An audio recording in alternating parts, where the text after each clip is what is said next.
uploaded two videos. One is my vlog and the one is this video. But before that, I'm not going to routine uploading a vlog because that's only intermezzo between my book reviews video and other kind of video that I have made consistently within weeks. So don't expect much about my vlog. I'm not confident enough to filming on public, let alone talking on camera at public. So yeah, the vlogs is only intermezzo. In today's video, we are going to talk about a book that a little bit heavy on the lore, and it's a bit more of historical fiction again. And this is including gods, the empire, and the sacrifices. Can you guess what it is? Because this book is a heavy on the historical lore and mythology, I'm going to provide a little bit of a history lesson on this. So if you find my description not quite correct, feel free to correct me at the comment section, because I'm learning and you're learning and we're correcting each other. For those of you is the first time watching my video, welcome to my channel. My name is Annie and I'm reviewing books that I already read. Besides that, I also make a little bit of chatty video at the end of the month. Alright, so today's book that we're going to review, the title is Apocalypse 2012, written by three authors, Gary Jennings, Robert Gleason, and Julius Podrak. The genre is historical fiction, thriller, and adventure. Published in 2009. This is my book. It's broken because my brother ripped it off and I have to put it back again. If you think this book is about the end of the time at the year of 2012, well, you're not wrong, but also you're not right. Let me explain. So this story is telling about a boy, 16-year-old boy named Coyote. He is a slave. A long story short, this boy was found by the Toltec warrior and brought to Toltec Empire. The royalties of Toltec Empire knew this boy's ability on math and astrology, so soon after that, Coyote was trained to be the astrologer or calendar maker for the Toltec Empire. During his study to become Palace's astrologer, he revealed a lot of secrets about himself and about the life of the Toltecs, especially about the civil war that about to happen. And at the same time, in the future, the archaeologists trying to decipher the ancient Aztec or Mayan calendar to understanding the end of the time that they mentioned. I'm going to be very careful here. This is going to be spoiler. If you don't like being spoiled, you can stop watching it here.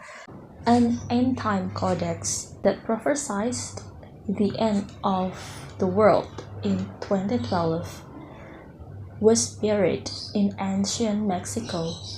A young Aztec Mayan slave tells us its story. Gifted in math and astronomy, Coyote rises to king's counselor in Tula, a golden city of milk and honey ruled by the brilliant god king Quetzalcoatl, the feathered serpent of lore. Gathering artists, scientists, and craftsmen, this legendary ruler builds a city that will awe humanity for 1,000 years. But he also faces war, catastrophic drought, betrayal, and the rise of an evil death cult religion. Instituting the infamous Blood Covenant, its priests drag thousands of people a year atop temple pyramids and rip their hearts beating from the chests. To stop them, Quetzalcoatl must defy the flames of bloody civil war. 1,000 years later, scientists discover the end-time codex. While struggling to decipher it, they realize their own age mirrors Tula's. Can they crack the 2012 code and save their world from the tragic fate of Tula? This is a warning before you decided to read the book. I know some of you like historical fiction book and particularly about Mesoamerican historical fiction. This book is violent heavy and sexual abuse heavy. It's a warning, it's a trigger warning for you who cannot read something so cruel. And also this book is not for teenagers. No, please don't read this. And I also want to warn you to read this book if you decided to read this book, to read this from a historical view, not the modern moral view. Because if you judge this book by modern moral view, of course, this story is very wrong and it's not acceptable. But try to see it from historical view that this happened in the ancient Mesoamerican world and it's common by then. Okay, so by the synopsis, we already get the big picture of what this story about. And I'm going to be very careful and detailed here because this story is delicate. So we have many characters that will appear in the story. Coyotl. It is written in Nahuatl and you have to pronounce it in Nahuatl. Okay, so most of the characters named in here, also a bit of things are named in Nahuatl. Nahuatl is the ancient Aztec language or the Aztec language. They still speak it in Mexico, by the way. There are community who still speak Nahuatl in Mexico. So the main character is Coyotl. He is the 16-year-old boy gifted in math and astronomy, and he is an Aztec Mayan slave. His full name is Tuolin Fire Coyotl. And then there is also a king called Quetzalcoatl and Blood Covenant group who doing bloody offering to God. And Desert Flower, she is Coyotl female friend or some kind of girlfriend. They both are slaves before they're rescued by the Toltecs. And then there's also Stargazer, Coyotl mentor. And there's also Smoking Shield or Chimalpopoca. He is a jaguar warrior who rescued Coyotl. And there's also Ziania, the king's sister. There are a few important things about Aztec, Toltec, and Maya which is mentioned in this story. So this story is almost not mentioned Maya at all because this story approximately take time where the Toltec Empire is about to fall and the rise of Aztec Empire. But I don't know if this historically true or not. I'm just speaking about the timeline of this story use. Because from the mythology that I know, Aztecs are looking for their home. They embark on the journey led by the colibri bird until they found a land. I don't really see there is a connection between Toltecs and Aztecs, but all I know is for the Aztec, Toltecs are their ancestor. So Coyotl, he is Aztec Mayan and live in the Toltec Empire. Quetzalcoatl is the god king. So in the story, it was Toltec Empire and the Toltecs are worshipping the feathered serpent god called Quetzalcoatl. When their king reigning, they use the name of the god they worship to merge it as one, like the king is also the embodiment of their gods. In the story, the king's original name is not mentioned, but he just mentioned as Quetzalcoatl because he represents the god the people worships and also the ruler of the Toltec Empire. I think this is also very depends on which god the king worships. So for example, if the king not worshipping Quetzalcoatl, let's say they worshipping Tezcatlipoca, and then he would use Tezcatlipoca name, and the people would worship Tezcatlipoca too. It's following the leader's religion. In the story, there's a blood covenant groups who love doing bloody sacrifice for the god.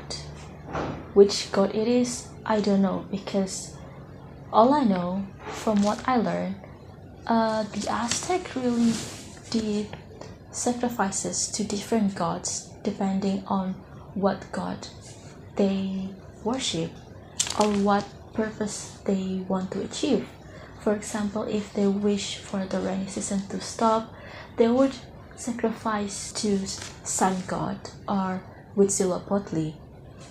Or if they want rain to fall after long drought, they would do sacrifice to rain god or Tlaloc. It really depends on what they want and to which god they sacrificing. But in the story, originally, there was no blood sacrifice. For some reason, the priest started to do blood sacrifice for God because of the long drought.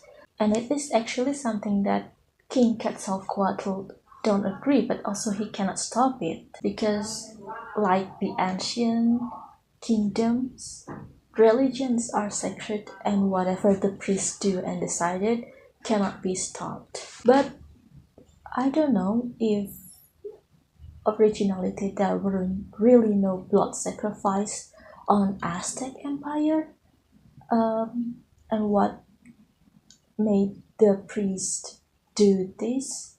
I have not learned that far, but if you notice, let me know. And then there's also Smoking Shield.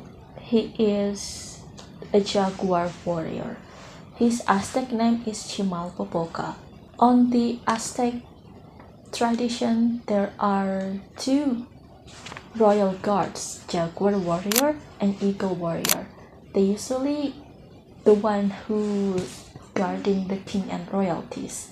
Meanwhile, there are other kind of lower guards to guarding border of the empire. But from this book, it said there are coyote warrior. They are the lower guard that do the patrol, some kind of police for the Aztec or Toltec people. Meanwhile, eagle and jaguar warrior are the royal guard, and they usually are the general when the war happening.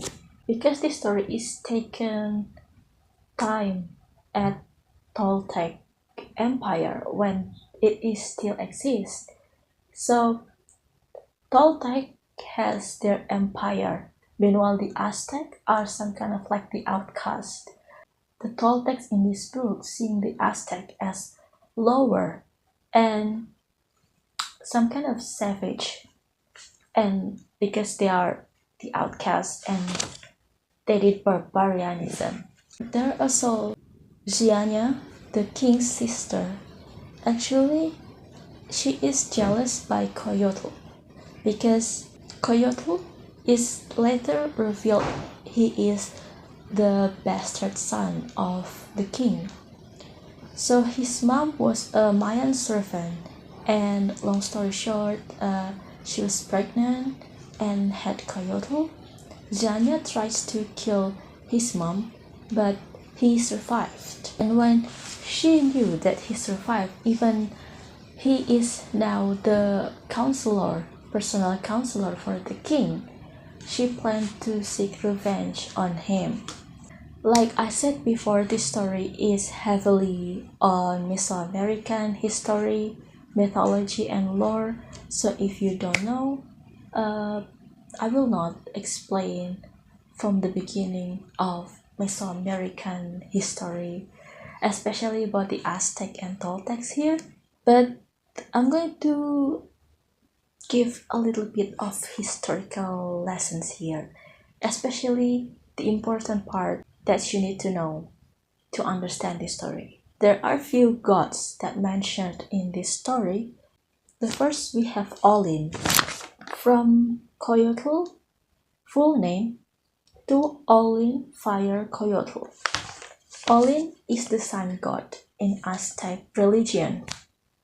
And there's also Tlaloc, he is the rain god.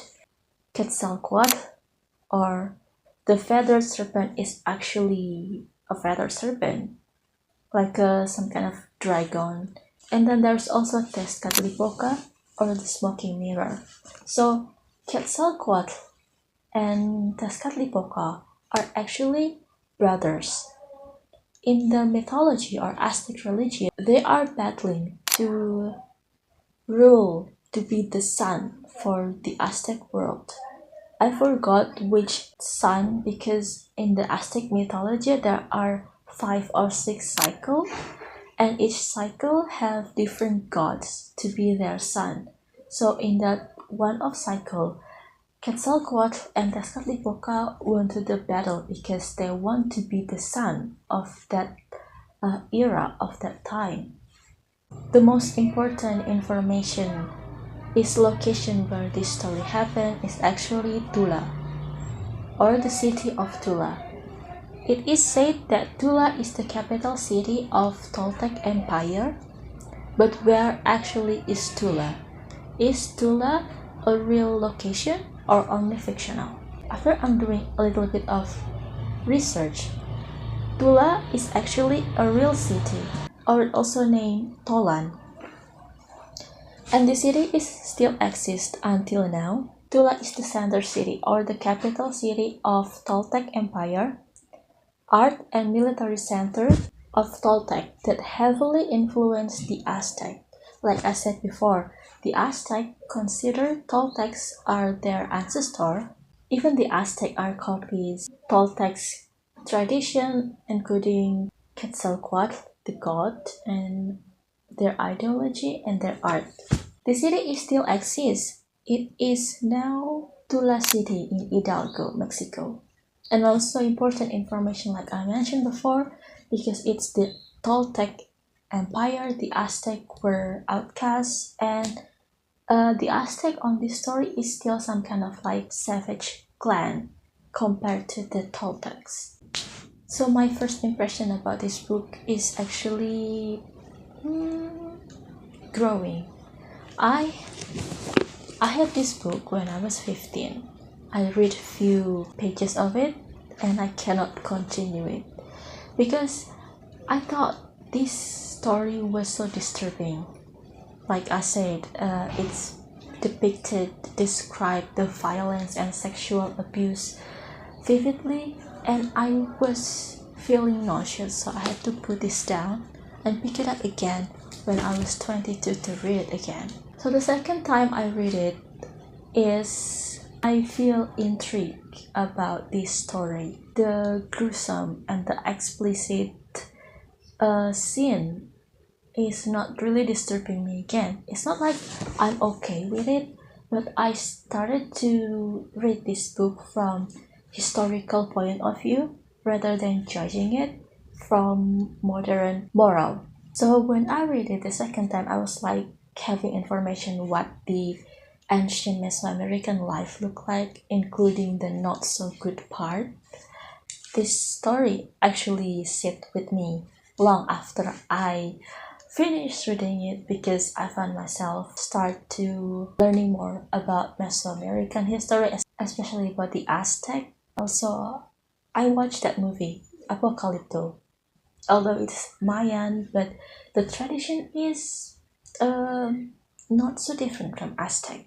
Just like any other people, I was also confused. What's the difference between Aztec and Maya? and Toltec.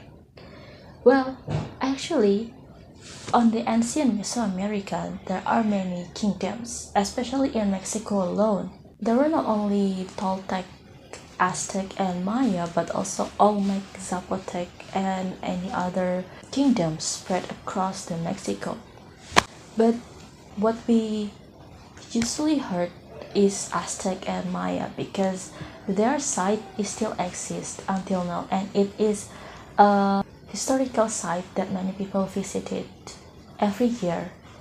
I'm not saying that other historical Mesoamerican sites besides Maya and Aztec are gone. They are still exist and fine, but the Aztec and Maya are the most popular one. So the difference between Aztec and Maya is actually very vivid. They have similar tradition but also very different. From their location, of course, Maya and Aztecs are growing in different region. The Aztec or the Mexica has their kingdom in what now is Mexico City, around that place. And Mexico City was the capital of Aztec kingdom called Tenochtitlan. There are still the temple ruin there if you want to see. And then the Maya kingdom location is on around Yucatan Peninsula until Guatemala. So their location is very far away. And then also the time of their kingdom, from what I know, Aztec is more modern than Maya, and also Aztec is adopted a bit of Maya tradition. For example, that calendar. This story is actually have two timelines, the ancient timeline and the modern timeline. It is seen in the beginning of the book. It started with chapter 1, One World, 1001 Century. And it also ended with chapter 1. What makes it different is the first chapter 1 is the beginning of story in the ancient world. It's the coyote story. And the last one is actually the beginning of the modern scientist and archaeology story. A little bit of spoilers, so coyote survived the destroying of Tula City and Toltec Kingdom, and then he gone, bringing the manuscript that he wrote. And in the future, the scientists discovered this manuscript that Coyote wrote. They are trying to decipher it, but they face difficulty because this manuscript is not complete yet, and they have to make their own conclusion of this manuscript.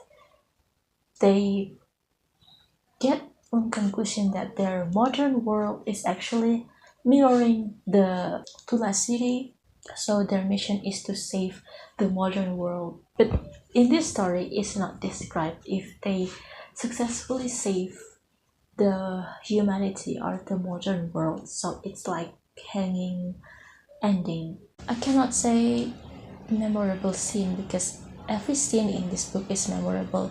From the first time Coyote arrived to the palace, he saw many things there, explicit and beautiful things, and then he was like startled, and then later he get used to it.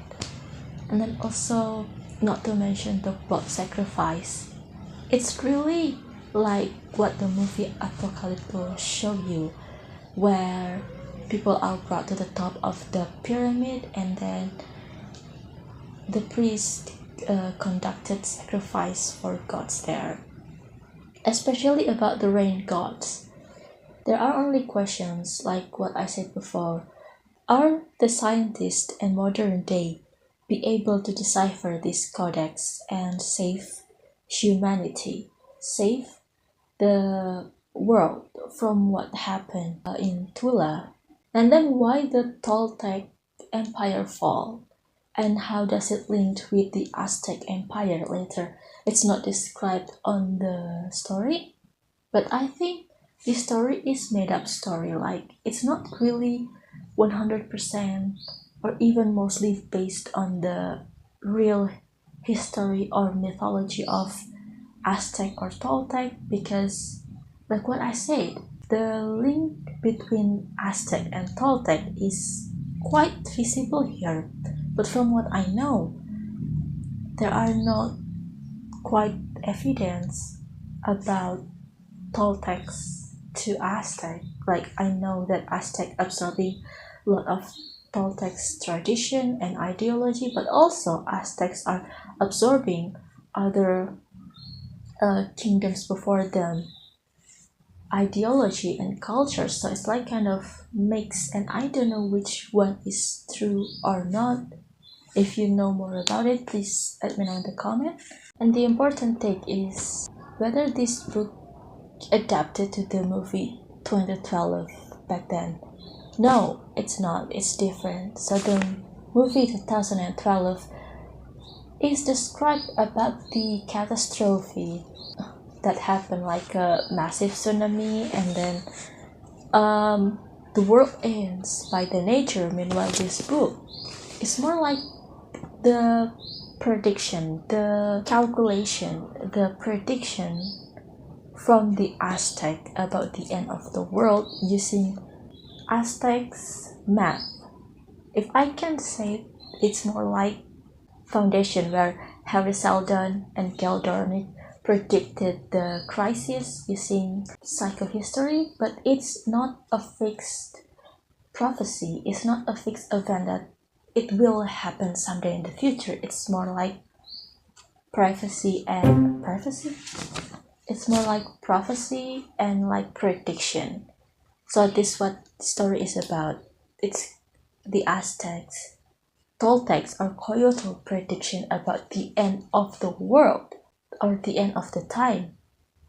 But it's not really described it's the end of the time of the world in general or only the end of the time of Mesoamerican culture to the end. And probably the latter, like the end of Toltecs or Aztec Empire, the end of Mesoamerican history. And also, mind you, the Aztec and the Maya calculation or mathematics is different from modern mathematics. They have their own structure. Like many traditions in the world, they have their mathematical concepts and they use it to predict or see the future, which is not concrete. Even in the modern math, the prediction is sometimes not concrete. So yeah, I think that's all I can explain to you about this book and about a little bit of Mesoamerican mythology. If you want to know more about the mythology, about the culture of Mesoamerican people back then, you can learn it yourself. Because it's so long and complicated. Each kingdom have their own tradition, have their own gods to worship, have their own ideology. Once again, I advise you, if you want to read this book, please be open-minded and read it from historical view rather than judging it from modern moral. Because if you see it from historical point of view, you will gain information about what the ancient Mesoamerican people life look like. And I would say this book is not for everybody because it's very gruesome and a lot of explicit content and it described very vividly. So yeah, I'm not going to yapping a lot in this video. And thank you guys for watching my book review. This is really interesting book.